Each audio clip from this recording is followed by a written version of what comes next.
anybody that's done a real estate transaction knows that quicker deals tend to get done at a lesser price. We've talked about this on the podcast many times, right? Yeah. If you can close quick with a bridge, 30 days. Yeah. If you're willing to do stuff, then you can get your discount. Of course, it's not always the case, but a lot of the time it is. There's always give and take in deals. It's about understanding what the other side needs and wants, right? What is the seller's motivation? Right. Are they motivated by speed? Then appeal to that. Yeah. If they don't care and they're happy to sit on it, then work on the other stuff. Yeah. Welcome back to REI Hot Seat. Andrew Hines here with Jacob Campagnaro, and we're talking about a deal in Toronto. And it's not often we get downtown Toronto deals. This one's in the beaches. Yep. And this is Jake's listing, so we can just show a whole bunch of stuff. So change of pace. We'll actually show some photos and such. So anyways, I've got here on the screen a picture of the building from the front.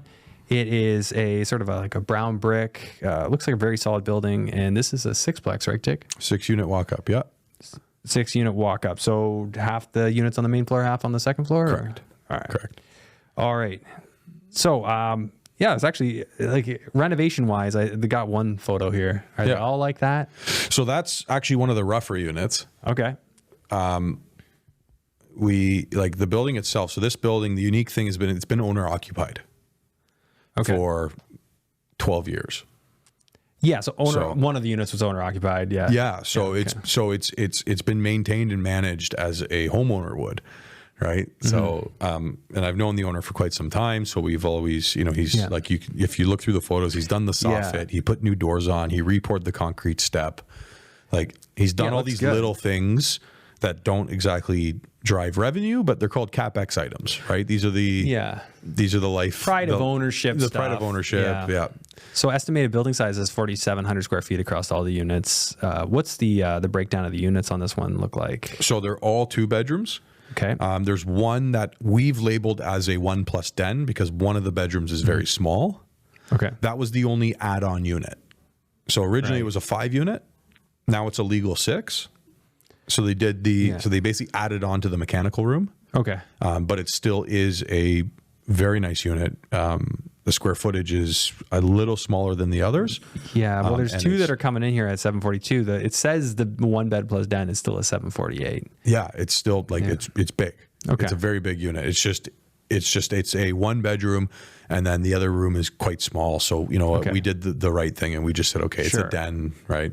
Okay, so we've got current versus market. Obviously, there's a spread here. Looks like across the whole building, this is just shy of a $7,000 spread to get to market rent on every unit. Yeah, based on. So we're so we're heavily under market. The tenants we've some of them are newer, but nobody's been put in there in the last 3 years. Okay, so. Definitely some room to grow in rents. The owner-occupied unit's going to be vacant on possession. Okay. Or you can keep them around. So we've kind of done something here where, we said, listen, if somebody doesn't want a vacant unit right away, the owner's willing to stay on, or maybe he'll give you a rental guarantee, cut you a check for 2-3 months on closing, right? All right. So that's one thing we were able to work around here. And then the other thing is that financing on this building is interesting because we've looked at it as a number of different ways. We've underwritten it as a CMHC purchase, which we can do, and you'd be looking at 80% loan to value, 85% loan to value on a CMHC purchase. Based on current rents? Based on current rents, right? Okay, because that was going to be my question to you. Scrolling back up, and I've been scrolling this whole time, but scrolling back up to base rent, we've got that 142 top line, finishing up in 110 operating income, and that's underwritten with CMHC guidelines. Yep. Okay. So what about salaries? That's not in there, is there? Sorry, we have another sheet. It's not in that sheet, but we have underwritten it with CMHC. Okay, so this one's not showing the full thing. The thing that's missing, so you got management at 4.25, that's fine. You got maintenance, that's correct. We don't see replacement reserve in there or salaries, so that's not on the marketing material. Obviously, that would be on your internal stuff. Correct. Okay, so obviously anybody could just add that in, but just for the sake of our presentation right now and calculating the numbers, you've run the numbers, and at acquisition price, at the listed price, 80% loan to value Not should bang work? on at the listed price, but at our acquisition price. So you've estimated what, there might be a little wiggle? Buffer always, a little right? wiggle, okay. And it depends, right? Like everybody, it's something that realtors always get asked. Someone calls me and goes, hey, do they have room on the price? Yeah. Like the first question that comes off and you're like, Well, you have to walk a fine line here. it is. And Full disclosure, Jake Yeah. Jake has the a fiduciary responsibility to the seller here, of course. Yeah. And these are conversations that you have to have as a realtor, right? Yeah. And there's two types of realtors. Some will say asking price or put it on paper, right? Like that's it. And I find like those people are very difficult to do deals with. Put it on right? paper? My favorite line is completely dependent on how the offer is structured. Yeah, which is kind of like put it on paper. Let me see what you're proposing, or even an email. Here are our terms. Yeah, but let me know, right? Because and again, we can have that conversation. Hey, if you're going to give me a 50 to 60 to 70 day due diligence with a 100-day closing on it, you better believe we're going to ask for the full pop. Yeah. Right. Okay. So. But so there's give and take. Anybody that's done a real estate transaction knows that quicker deals tend to get done at a lesser price. We've talked about this on the podcast many times, right? Yeah. If you can close quick with a bridge, 30 days. Yeah. If you're willing to do stuff, then you can get your discount. Of course. It's not always the case, but a lot of the time it is. There's always give and take in deals. It's about understanding what the other side needs and wants, right? What is the seller's motivation? Right. Are they motivated by speed? Then appeal to that. Yeah. If they don't care and they're happy to sit on it, then work on the other stuff. Yeah. And this is not where we were going to take this podcast, but leaving this aside, right? That's something that if you don't want to get deals done, it's like you can be the person that hops on the phone and sits there and just says, well, put it on paper, right? I was negotiating a deal recently with Zach and we were working with another realtor and they just didn't understand their client. Or they just were the best poker player ever. But they just, every time we were trying to negotiate something, it was put it on paper. Let me present it to my client. Right. And we're sitting there going, well, what does your client want? Is it time? Like, what's the motivating factor? Right. Because our buyer was like, hey, I can close quick, but I can't close at the full pop.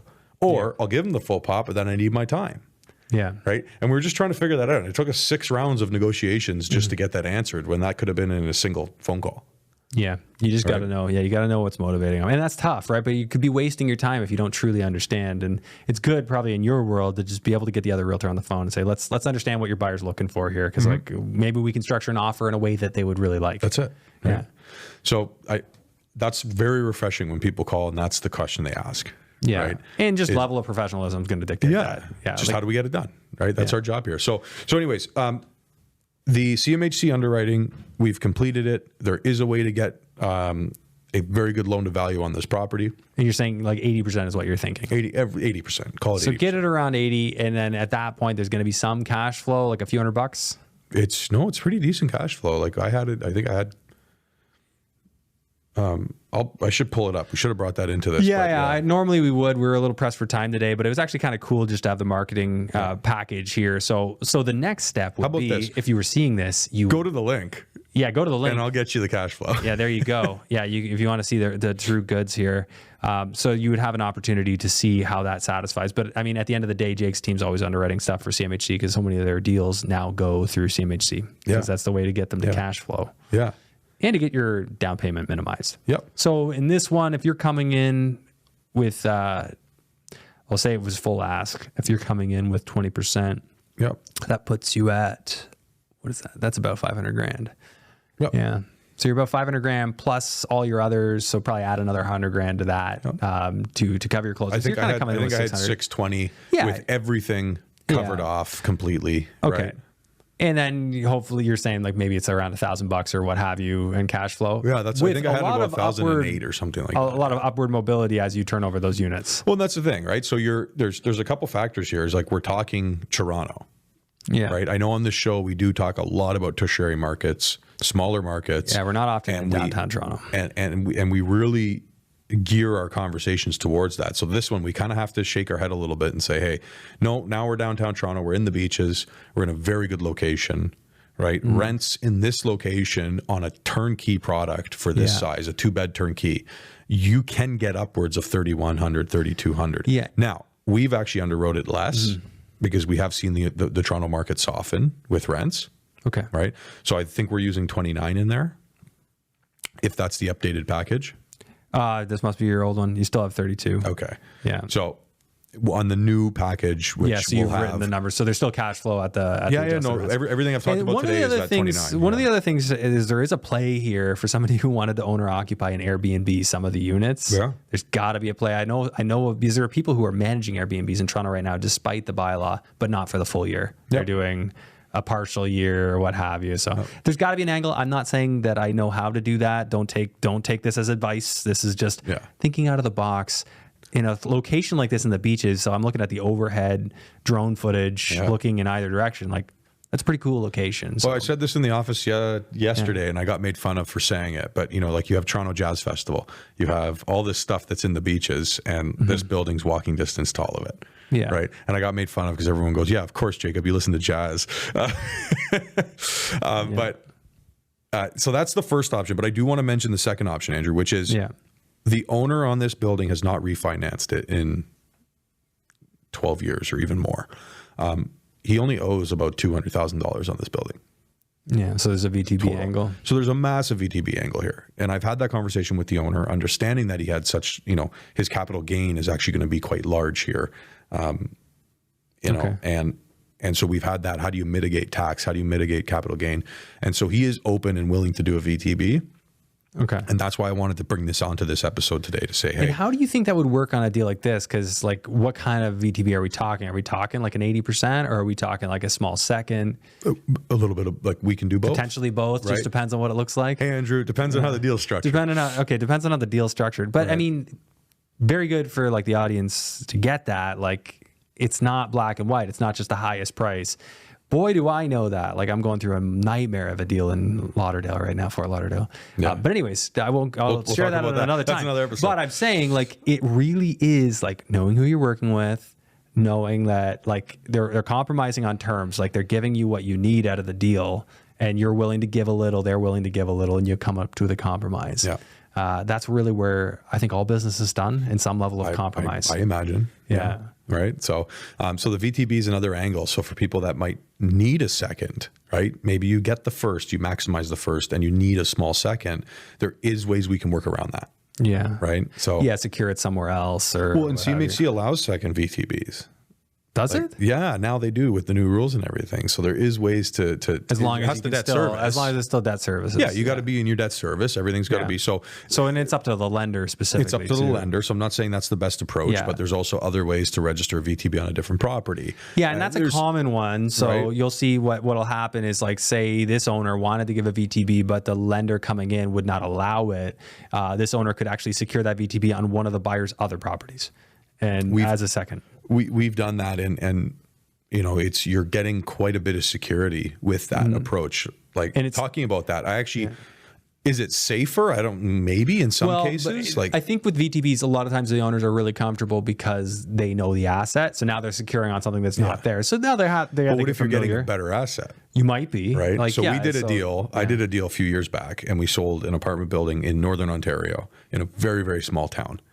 And we actually secured the VTB on 3 Etobicoke apartment buildings. Nice. To give equal equity.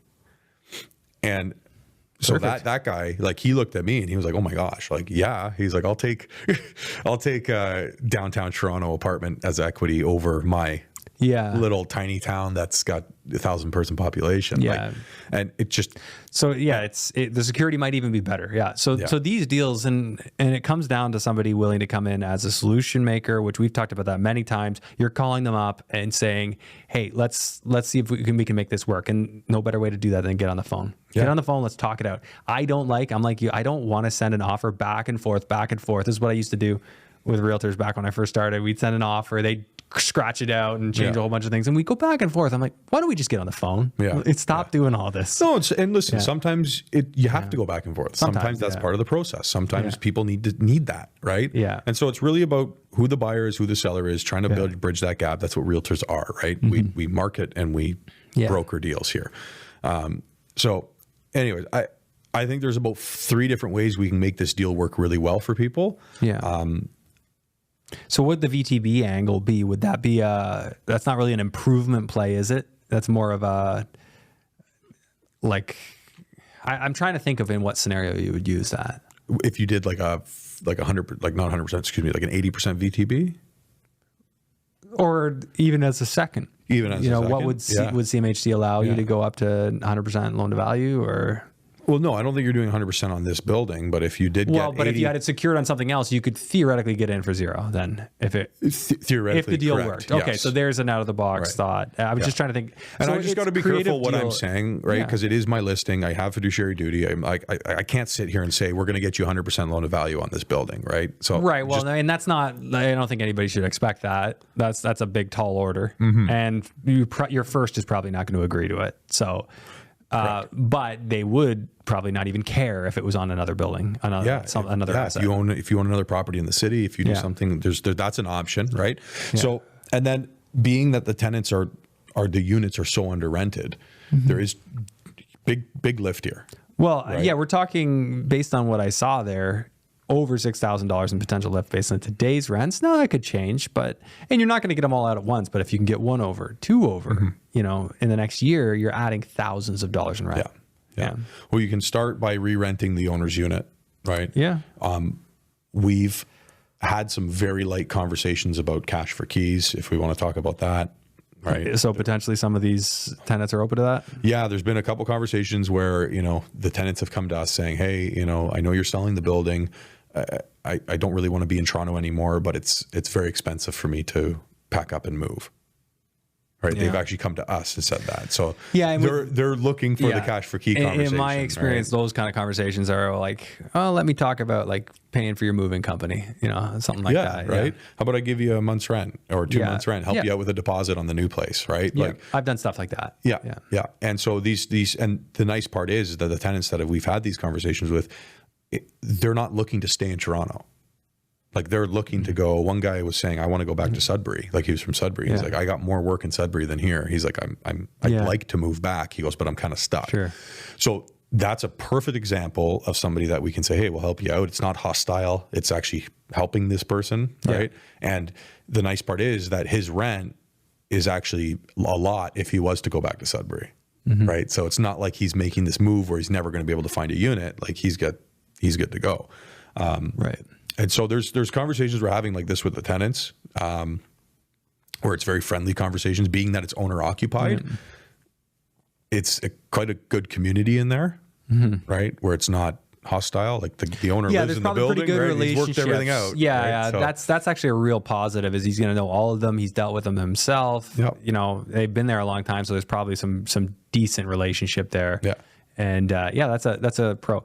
I mean, what I take from this is, creative deal making can be done. There's a deal to be had. It's just about kind of going in, putting on your thinking cap and saying, how is this going to work for me as the buyer? And, you know, what can we work that's a win-win? Yeah. And I think like you said, there's a number of ways to do that here. Yeah. So anyways, I know we didn't do super deep dive because I didn't have the actual spread Excel with me. Yeah.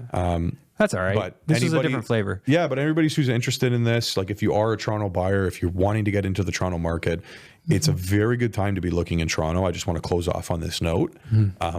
There's 5 caps happening. There's 5.5 caps happening in Toronto right now. There's, you know, very creative deal making being done in Toronto. So someone especially when people are sleeping on Toronto, which a lot are. A lot of people are sleeping on Ontario.